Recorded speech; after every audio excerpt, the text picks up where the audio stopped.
घातांक और करणी से संबंधित प्रश्नों को आगे बढ़ाते हुए आज हम आगे के प्रश्नों को किस प्रकार से हल करें घातांक और करणी से संबंधित देखेंगे। जैसे यहाँ पहला प्रश्न है कि यदि a के पावर x बराबर b के पावर y बराबर c के पावर z हो तो यहाँ दिया हुआ है कि b स्क्वायर बराबर ac हो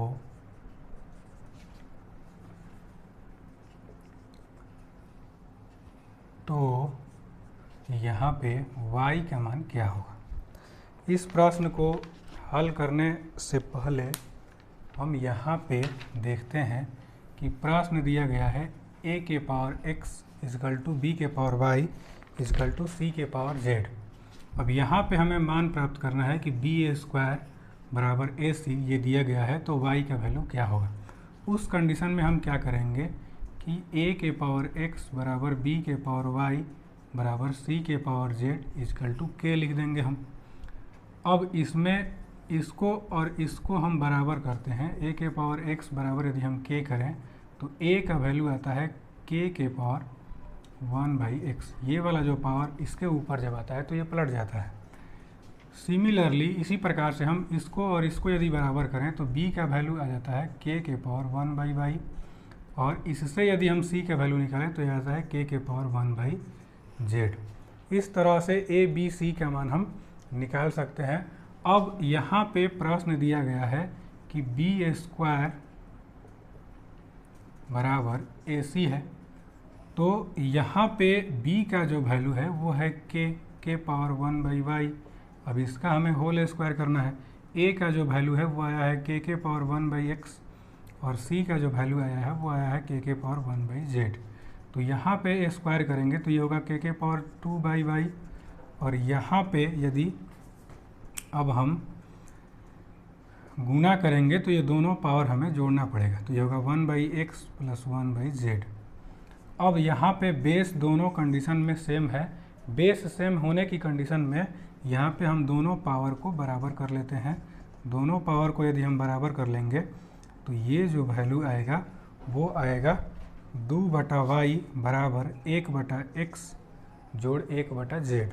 अब इससे यदि हम y का मान निकालें तो y का जो मान आएगा इसको यहाँ पे हम एक चीज़ कर लेते हैं। यहाँ पे y का मान निकालने से पहले हम इसको जोड़ लेते हैं। यदि हम इन दोनों को जोड़ें तो ये होगा xy और ये हो जाएगा x प्लस z। तो यहाँ से यदि हम y का मान निकालें तो ये पलट जाएगा। हम इसको पलट रहे हैं तो ये भी पलट जाएगा और इसको हम यहाँ पे गुना कर सकते हैं तो ये पलट करके ऊपर चला जाएगा 2xy और नीचे हो जाएगा x प्लस z।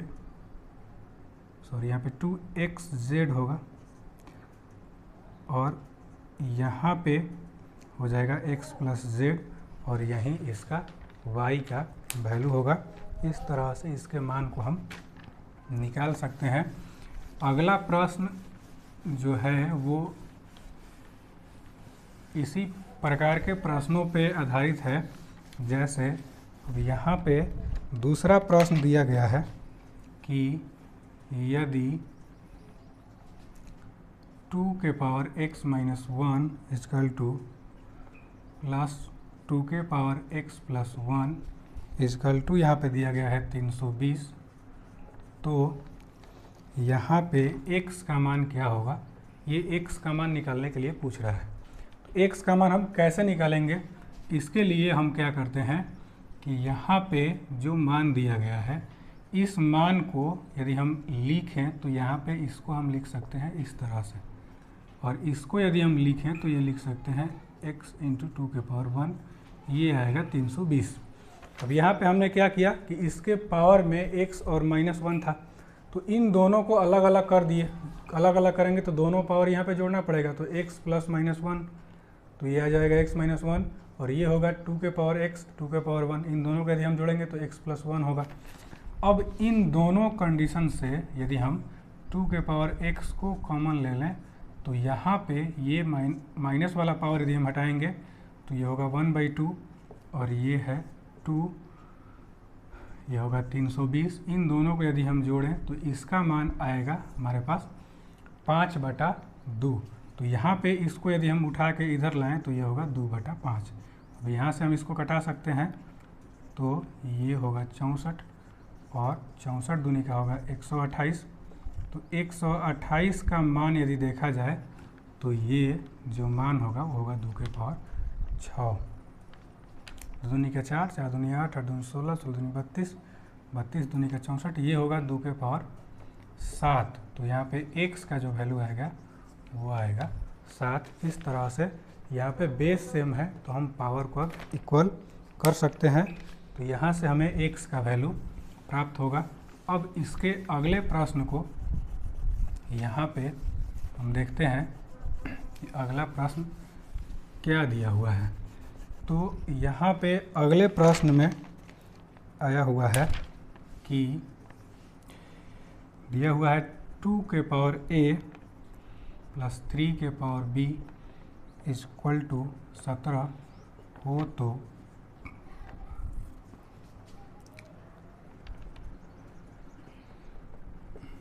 यहाँ पे दिया है तथा a के पावर यहाँ पे 2 के पावर दिया है 2 के पावर a प्लस 2 माइनस 3 के power b plus 1 equal to 5।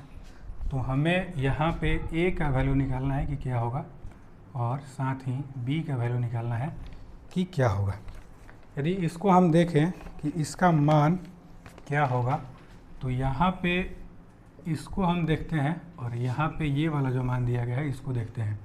यदि हम 2 के पावर a को x मान लें, मान लीजिए 2 के पावर a का वैल्यू x है और 3 के पावर b का वैल्यू को यदि हम y मान लें तो इसको एक समीकरण के रूप में हम लिख सकते हैं x plus y equal to होगा 17।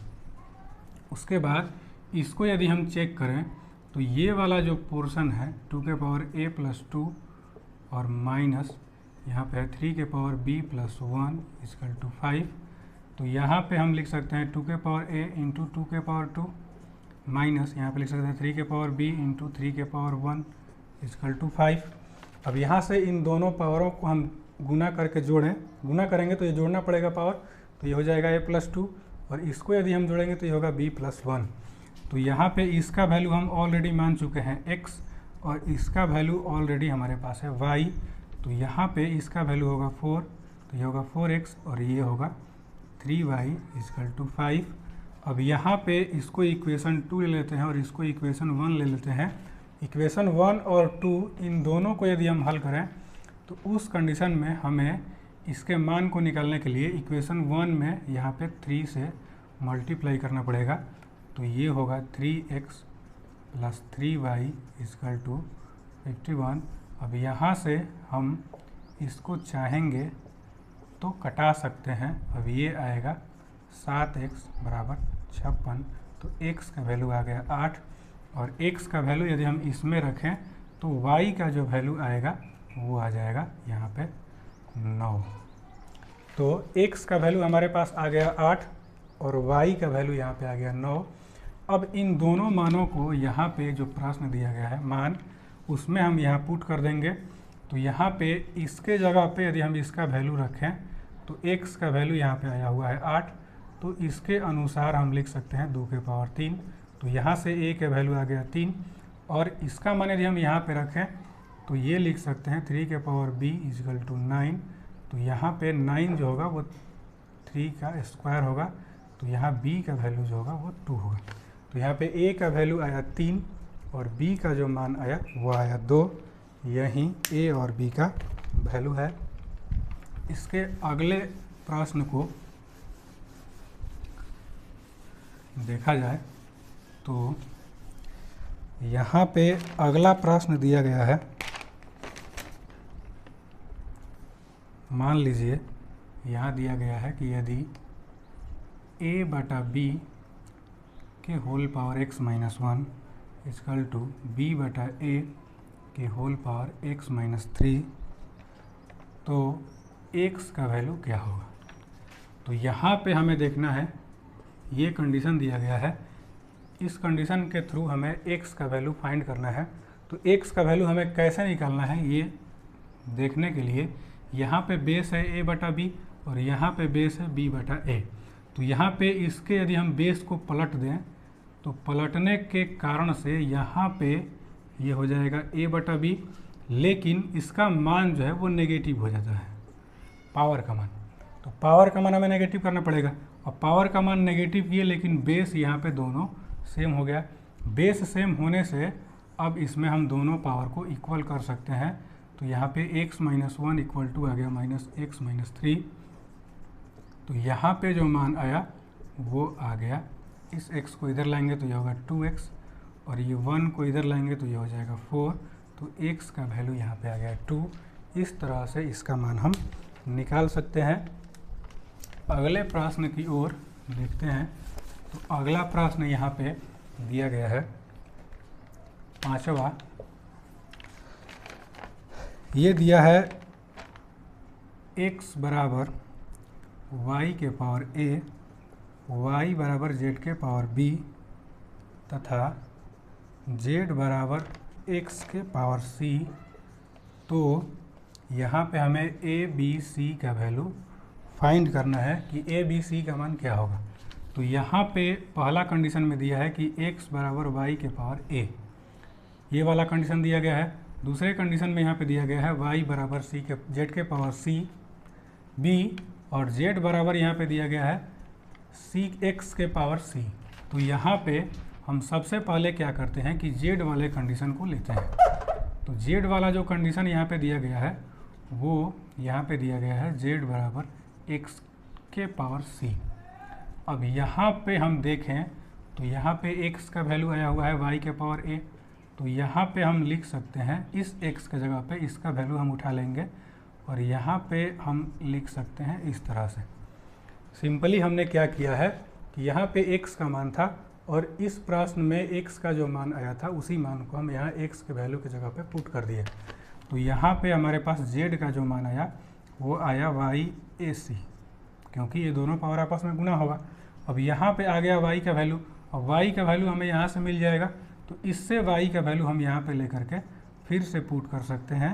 ये दिया है z के पावर b और ये पावर में है ac।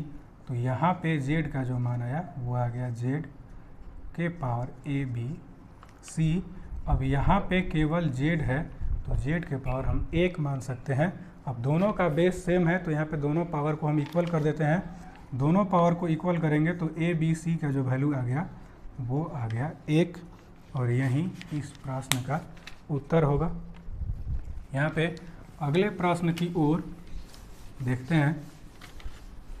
तो अगला प्रश्न यहाँ पे दिया गया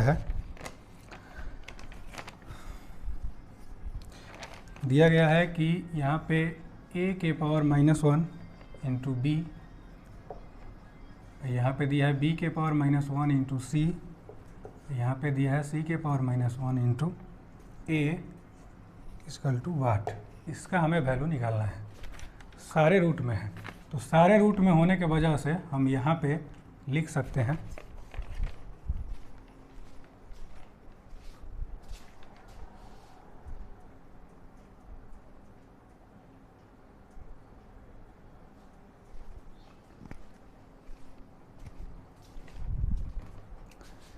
यहाँ पे सारे मान रूट के अंदर दिए गए हैं। तो यहाँ पे हम इसमें लिख सकते हैं कि सबको एक ही रूट में हम लिख सकते हैं। a के पावर -1 b, यहाँ पे लिख सकते हैं b के पावर -1 c और यहाँ लिख सकते हैं c के पावर -1 इंटू a। और सबको यदि हम हल करें तो ये माइनस है तो ये नीचे आ जाता है, ये माइनस है तो ये नीचे आएगा और ये माइनस है तो ये नीचे आएगा। फिर यहाँ बच जाएगा b into c into a और a को a से कटा देंगे, b को b से कटा देंगे, c को c से कटा देंगे तो ये आएगा 1 और 1 का जो स्क्वायर रूट होता है वो यहाँ पे आ जाता है 1। तो इस तरह से इसका जो वैल्यू आ गया वो आ गया 1। इसके अगले प्रश्न को यहाँ देखते हैं। तो अगला प्रश्न यहाँ पे दिया हुआ है कि 1/1 प्लस a के power n minus m plus यहाँ पे दिया है 1/1 1 प्लस ए के पावर m माइनस n, इसका वैल्यू हमें फाइंड करना है। तो यहाँ पे हम क्या करते हैं कि इसके मान को हम इस तरह से लिख सकते हैं। यहाँ पे यदि हम देखें तो दोनों के पावर को यदि बटा में दिया गया है, भाग के कंडीशन में है, तो यहाँ पावर हम घटाएंगे तो वही वाला मान आ जाएगा। तो यहाँ से फिर इसको उसी फॉर्म में लिखेंगे तो ये होगा ए के पावर m बटा n। अब इसमें इन दोनों का यदि हम एलसीएम निकालें तो ये होगा ए के पावर m और ये हो जाएगा ए के पावर m प्लस ए के पावर n। इसी तरह से इसका यदि हम मान निकालें तो ये वाला जो मान होगा वो हो जाएगा ए के पावर n प्लस ए के पावर m बटा ए के पावर n।